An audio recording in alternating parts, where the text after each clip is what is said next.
Di dalam penegakan hukum nggak ada ya. Paling besar bohong tekanan, Pak, kalau tidak ada paling tekanan. besar tekanan yang pernah Bapak alami apa Pak? Satu saja Pak.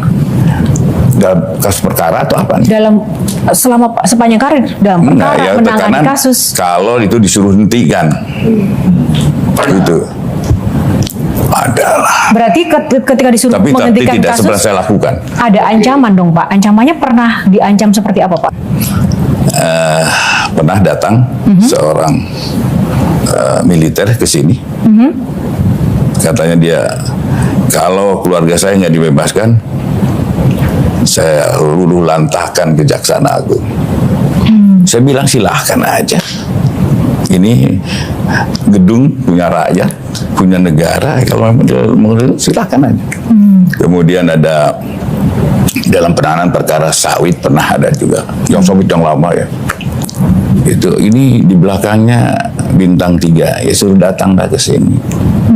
Saya mau ketemu orangnya. Tapi kan tetap saya sebagai manusia pasti ada rasa takut, pasti ada. Bohong kalau nggak ada rasa takut. Saya sebagai manusia pasti ada. Tapi insya Allah saya akan lalui. Saya sudah serahkan diri bahwa saya ini mengabdi, dan pengabdian saya yang terakhir, usia saya juga sudah tua. Itu tadi kalau dari sisi tekanan. Kalau dari sisi iming-iming Pak, iming-iming terbesar apa yang pernah disampaikan ke Bapak tapi Bapak tolak? Ada, tapi tidak langsung ke saya. Seperti apa itu Pak? Ada yang mau ngasih saya 2T. 2 triliun. Pernah mau dikasih 2 triliun untuk apa Pak itu Pak? Ya supaya perkaranya nggak jadi. Apa yang Bapak katakan saat itu? Bagaimana menolaknya? Saya bilang, nggak ada, ini tetap harus berjalan. Gimana pun juga, ini adalah marwah kejaksaan, juga marwah saya secara pribadi. Saya pantang untuk surut. Saya jadi tersentuh tadi Pak dengan ucapan-ucapan Bapak, tapi saya kalau boleh angkat Pak satu aja yang belakangan ini terjadi, ada anggapan publik yang menilai bahwa semua kasus yang hari-hari ini naik itu sebetulnya antara dua, bahwa mau mengganti para pemain korupsinya, atau yang kedua ingin menyerang lawan saja dalam hal ini. Nah, dalam hal ini kalau boleh mengambil satu contoh adalah misalnya kasusnya Pak Tom Lembong, bukan kasus tangkap tangan, terbukti impornya paling kecil, ternyata juga tidak menerima keuntungan, tapi dipanggil Pak, dikasuskan. Nah, sedangkan itu tidak terjadi, boleh jadi ke menteri lainnya. Kalau boleh Pak ini dijawab agar publik akhirnya terpuaskan logikanya, dan untuk menjaga bahwa keadilan adalah keadilan sebagaimana yang Bapak sampaikan tadi, itu sebetulnya bagaimana Pak? Gini Mbak, kalau kasus-kasus itu lihat aja nanti hasil putusannya. Saya tidak akan, insya Allah putusannya. Dan kan tidak harus ya. Saya tidak terima duit. Kan memperkaya orang lain juga di dalam undang-undangnya begitu. Memperkaya orang lain itu sudah satu tindak pidana. Tapi saya memang tidak ingin jawab karena ini sedang berjalan, jadi mohon maaf, nanti tunggu aja putusannya. Kalau yang tadi pertanyaan Shirley di awal bahwa kasus-kasus besar ini, pertanyaan publik sih Pak, ini antara memang hanya sekedar ingin mengganti posisi pelaku korupsinya saja, pemain lama diganti pemain baru, atau seperti apa sebenarnya? Kalau Pak? kami tidak punya pikiran itu, tetapi ada fakta, ya, kemudian kita buka, itu aja. Soal nanti silahkan aja, saya bukan di urusan saya lagi kalau mau itu pengganti atau ganti. Tetapi kalau itu terjadi lagi akan saya tindak lagi. Jadi Bapak seberani ini nih sebetulnya apa sih Pak yang ada di dalam prinsip Bapak dalam menjalankan keadilan ini, kayak gimana sih Pak? Gimana pun juga gini Mbak, saya ini selalu tertantang, ya. Bahkan saya kalau ditekan semakin membeku. Artinya kalau saya sudah melangkah, apapun harus saya jalani dengan resiko apapun. Jadi begini, begitu saya dilantik, saya kumpulkan saudara-saudara, termasuk TB Hasanuddin, saya kumpulkan. Kalau kalian melakukan perbuatan, ya, pidana. Halo teman-teman semuanya, kembali lagi bersama saya di channel YouTube ini. Oke, teman-teman, saya akan membacakan komentar dari para netizen setentang dengan video-video yang telah teman-teman tonton. Di sini para netizen telah menyatakan bahwa KPK sekarang ini tidak pada jelas karena rekrutmennya saja tidak dipublikasikan. Jadi pasti ini orang kali dari Mulyono. Nah, pecat ketua KPK yang bisa memecah belah bangsa, kerja atas perintah Mulyono si Raja Jawa yang bengis. Namun, Pak Prabowo juga kalau Anda mau tenang kerja demi negeri ini, ganti semua titipan Jokowi di kabinet Anda itu. Karena KPK pilihan Mulyono akan menghancurkan kredibilitas Pak Prabowo semua. Betul, memang, harusnya Budi Ari dan Kapolri harus diganti. Itu orangnya Mulyono, kerjanya tidak profesional sekali, tapi cuman menyenangkan Mulyono. Sepakat KPK sangat tendensius, terkaku, jauh berpolitik, ganti atau bubarkan. Jikalau KPK kerja berdasarkan pesanan, hukum berdasar pesanan hancur. Ini negara oleh koruptor. Bapak Prabowo harus bersihkan koruptor dan pengkhianat negara. Sepertinya hukum di Indonesia ini sudah menjurus ke hukum rimba, siapa yang kuat itu yang menang. Namun Pak Prabowo pecat segera ketua KPK.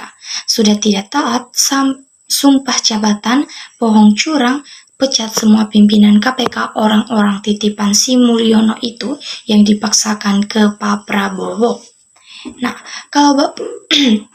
kalau Pak Prabowo tidak bertindak cepat, bisa jadi apa yang dulu disampaikan Bu Kony, beliau akan digantikan. Di tengah jalan akan kejadian. Setuju, ganti para menteri-menteri yang lama yang bersalah dan tidak bermutu lagi.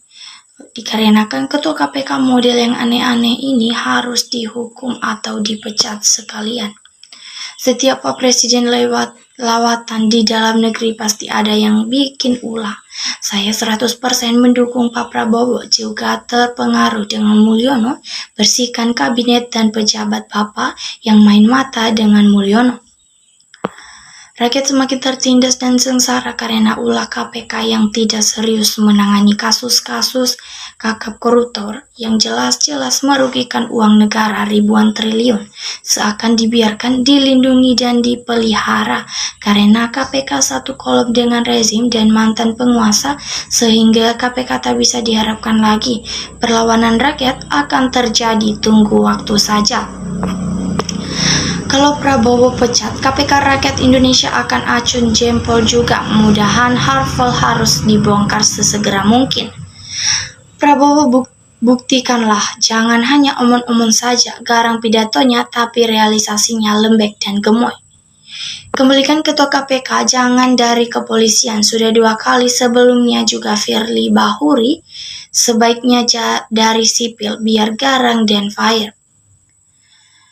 Persoal Harun Masiku bukan persoalan kecil, justru masalah ini adalah masalah yang terbesar dan mengancam semua politisi yang sedang berkuasa maupun yang sudah tidak berkuasa lagi. Begitu takutnya penegak hukum terhadap raja yang sudah tidak punya kekuasaan lagi, logika hukumannya jadi tumpul. KPK dipecat itu keharusan, KPK siluman ternak Jokowi. Saran PDIP yaitu bom dokumen Rusia harus dibongkar sebagai perlawanan PDIP, bukan barter negosiasi, namun maju terus Bang Hastro. Rakyat dukungmu dari belakang. KPK sekarang pada kebal hukum. Mohon Pak Presiden pecat saja ketua KPK yang tidak becus mengurusi kasus. Saya saja sudah muak dengan KPK yang sekarang. Tunjukkan seorang prajurit Kopassus Pak Prabowo harus tegas, jangan mau setir oleh Mulyono. Jadilah jati diri Anda sendiri. Kalau memang dipecat ketua KPK, sejak kami sudah bisa nilai apa kelebihannya, sama saja dengan Firly, oknum dari institusi yang sama, jadi kinerjanya bergerak sesuai pesanan ini usulan Mulyono. Mudah-mudahan Pak Prabowo tegas soal ini demi rakyat. Kalau mau tenang kondisi di Indonesia, Pak Prabowo harus berani tangkap dan adili Jokowi sekeluarga beserta kroni-kroni dan ternak-ternaknya. Benar, tidak begini Pak Prabowo mau periksa ketua KPK. Kalau memang benar mantap, ini bravo presidenku, teruslah periksa KPK itu. Baik teman-teman, mari kita lanjutkan dengan komentar yang lain. Doaku untuk Pak Prabowo semoga sehat selalu. Presidenku diharapkan jagalah Indonesia, jangan jagalah konstitusi. Ingat apa yang diharapkan pejuang waktu itu. Negara luar melalui kedutaannya juga mengikuti perkembangan hukum politik Indonesia sekarang ini. Para pengambil keputusan agar bijaksana, jangan bahan tertawaan negara lain. KPK TK independen ya digantikan yang baru biar selaras kinerjanya yang berantas KKN, bukan yang memberantas politisi. Benar, KPK pilihan Jokowi harus diganti dan menteri-menteri lama dari titipan dari Jokowi juga harus diganti. Baru semuanya supaya pemerintahan Prabowo tidak dikendalikan oleh Jokowi dan rakyat jadi tenang. Adili Jokowi dan keluarganya yang bermasalah. Nah, harus dipecat ketua KPK yang baru, tidak lain orangnya Jokowi. Sama juga saat Firly jadi ketua KPK, dia orangnya Jokowi juga. Ketua KPK harus dijabat oleh orang-orang yang profesional. Nah, oke teman-teman, itulah komentar yang sudah saya bacakan tentang dengan cuplikan video yang telah teman-teman tonton sebelumnya. Jika teman-teman juga memiliki pendapat-pendapat yang lain, silakan meninggalkan jejaknya di kolom komentar. Terima kasih, salam hangat.